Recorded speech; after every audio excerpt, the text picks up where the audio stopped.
జై శ్రీమన్నారాయణ.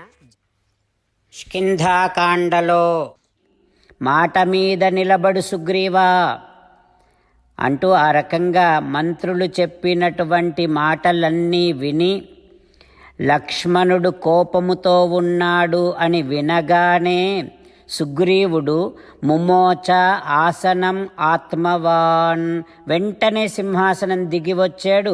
వెంటనే భయముతో సింహాసనాన్ని దిగి క్రిందకి వచ్చాడు సుగ్రీవుడు. మంత్రులు, అంగదుడు అందరూ కలిసి చెప్పినటువంటి మంచి మాటలు విన్నాడు సుగ్రీవుడు. లక్ష్మణుడు కోపముతో ఉన్నాడు అని తెలిసి సింహాసనము నుండి భయపడి క్రిందకి దిగి వచ్చాడు సుగ్రీవుడు. వెంటనే మంత్రులందరితో ఇలా అంటూ ఉన్నాడు, నేను ఒక్క మాట కూడా చెడు మాట పలకలేదు. నేనేమీ చెయ్యకూడనటువంటి పని కూడా చెయ్యలేదు. మరి అట్లాంటప్పుడు లక్ష్మణో రాఘవభ్రాత క్రుద్ధః కిమితి చింతయే. మరి లక్ష్మణునికి నా మీద కోపము రావడానికి కారణమేమిటో తెలియటం లేదు.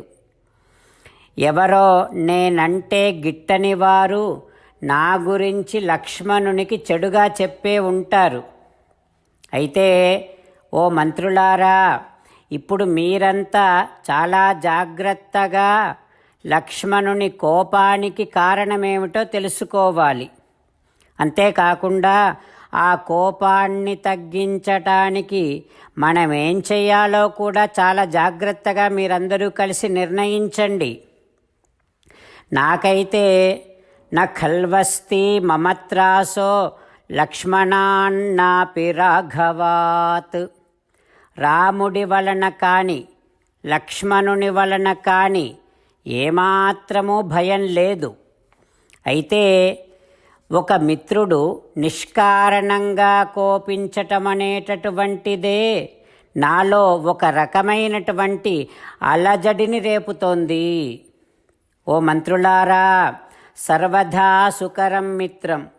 మిత్రులను సంపాదించటం కష్టమైన పనేం కాదు, కానీ దుష్కరం పరిపాలనం. ఆ స్నేహాన్ని, ఆ మైత్రిని కాపాడుకోవటమే కష్టమైనటువంటి పని. మరి మనస్సులనేటటువంటివి అందరివి ఎప్పుడూ ఒక్క తీరుగా ఉండవు కదా. కనుక ఒక్కొక్కసారి చాలా చిన్న కారణం వల్ల కూడా స్నేహం చెడిపోతూ ఉండొచ్చు. అయితే శ్రీరాముడి విషయములో రామచంద్రుడు సాధారణమైనటువంటి వాడు కాదు కదా. ఓ మంత్రులారా, శ్రీరాముడు మహాత్ముడు, నాకు చాలా గొప్ప ఉపకారం చేశాడు. అయితే దానికి తగిన ప్రత్యుపకారము చేయగలనా అనేది నాకు భయంగా ఉంది. అంతటి ఉపకారం నేను చేయలేకపోవచ్చు, అందుకు భయపడుతున్నా. ఓ మంత్రులారా, మీరందరూ కలిసి చాలా జాగ్రత్తగా లక్ష్మణుని కోపాన్ని తగ్గించటం కోసము ఏమి చెయ్యాలో ఆలోచించండి అంటూ సుగ్రీవుడు వానర మంత్రులందరితో మాట్లాడుతూ ఉంటే, ఆ మంత్రుల మధ్యలో ఉన్నటువంటి హనుమాన్ హరిపుంగవః, వానర శ్రేష్ఠుడైనటువంటి హనుమ లేచి ఈ రకంగా మాట్లాడుతూ ఉన్నాడు. ఓ సుగ్రీవా, రాముడికి నువ్వంటే చాలా ప్రేమ. నీ మేలును కోరేటటువంటి వాడు శ్రీరామచంద్రుడు.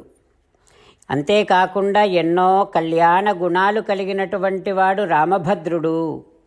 ఓ సుగ్రీవా, అయితే అట్లాంటి రాముడిని నువ్వింకా మరచిపోలేదు.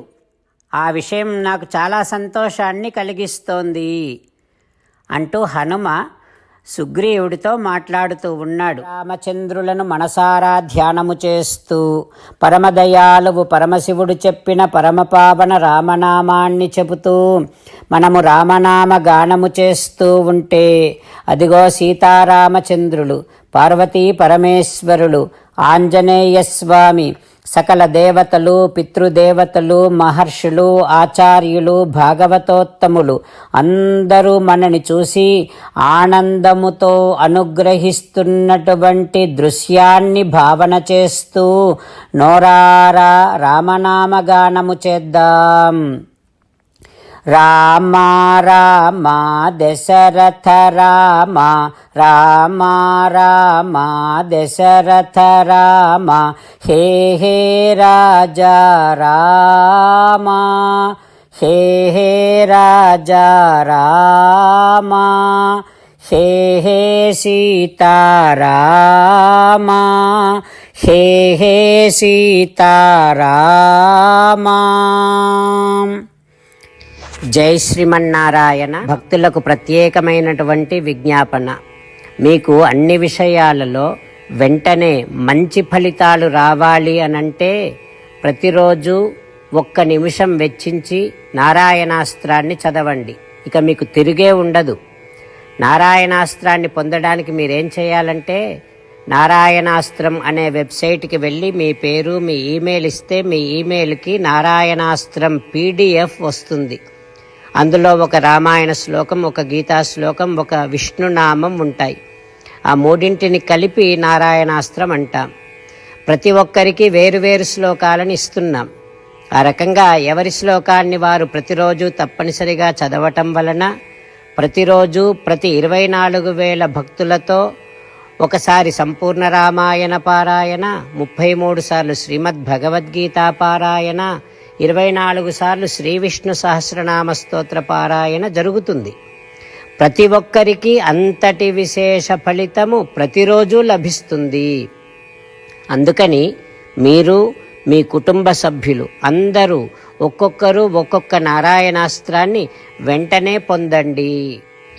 జై శ్రీమన్నారాయణ. శ్రీమద్ భగవద్గీత సారాంశముగా 18వ అధ్యాయములో 65 నుంచి 69 శ్లోకముల ద్వారా శ్రీకృష్ణ భగవానుడు మనందరినీ ఒక 8 పనులు చేయమని చెబుతూ పరమాత్మ ఈ రకంగా అంటూ ఉన్నాడు. ఎవరెవరైతే నేను చెప్పిన ఈ 8 పనులు చేస్తారో వారందరూ నాకు చాలా ఇష్టమైన వారవుతారు. అప్పుడు వారిని నేను సకల పాపముల నుండి, సకల దుఃఖముల నుండి విముక్తులను చేసి నా అంతటి వారిగా చేసుకుంటా, తరగని ఆనందాన్ని అనుభవింపచేస్తా.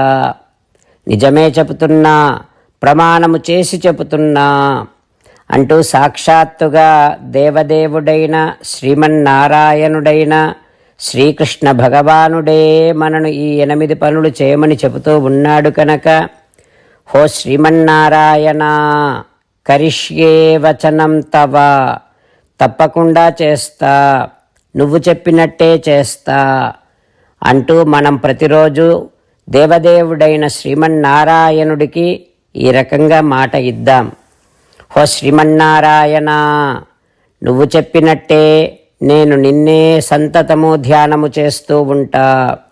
హో శ్రీమన్నారాయణ, నువ్వు చెప్పినట్టే నేను నీ భక్తుడిగానే ఉంటా. హో శ్రీమన్నారాయణ, నువ్వు చెయ్యమన్నట్టే నేను నా విధులను, కర్తవ్యాలను నీ సేవగా, నీ తృప్తి కోసమనే సక్రమంగా నిర్వర్తిస్తూ ఉంటా.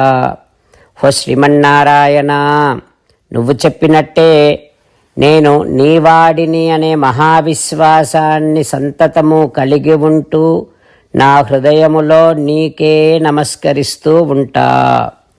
హో శ్రీమన్నారాయణ, మామేకం శరణం వ్రజ, నన్నొక్కడిని మాత్రమే శరణు వేడుకో అని నువ్వే అన్నావు కనుక నేను నిన్ను ఒక్కడిని మాత్రమే శరణు వేడుకుంటా.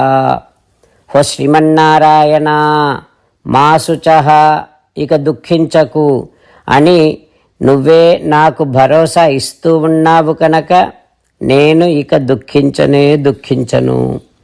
హో శ్రీమన్నారాయణ, నువ్వు చెప్పినట్టే నువ్వు నా కోసమని చెప్పిన శ్రీమద్భగవద్గీతను ఎప్పుడో ఒక్కసారి కాకుండా ప్రతిరోజు కనీసం 1 శ్లోకాన్నైనా అనుసంధానము చేస్తూ గీతోపదేశాన్ని జ్ఞాపకం చేసుకుంటూ ఉంటా. హో శ్రీమన్నారాయణ, నువ్వు చెప్పినట్టే నువ్వందరి కోసమని చెప్పిన శ్రీమద్భగవద్గీతను తెలియని భక్తులందరికీ తెలియచేసే నా వంతు ప్రయత్నాన్ని నిరంతరము కొనసాగిస్తూనే ఉంటా. ఓ శ్రీమన్నారాయణ, నేను నువ్వు చెప్పినట్టే చేస్తా, నీకు నచ్చినట్టే ప్రవర్తిస్తా, నీకోసమే పని చేస్తూ ఉంటా. కరిష్యే వచనం తవ. సర్వం శ్రీకృష్ణార్పణమస్తు. జై శ్రీమన్నారాయణ.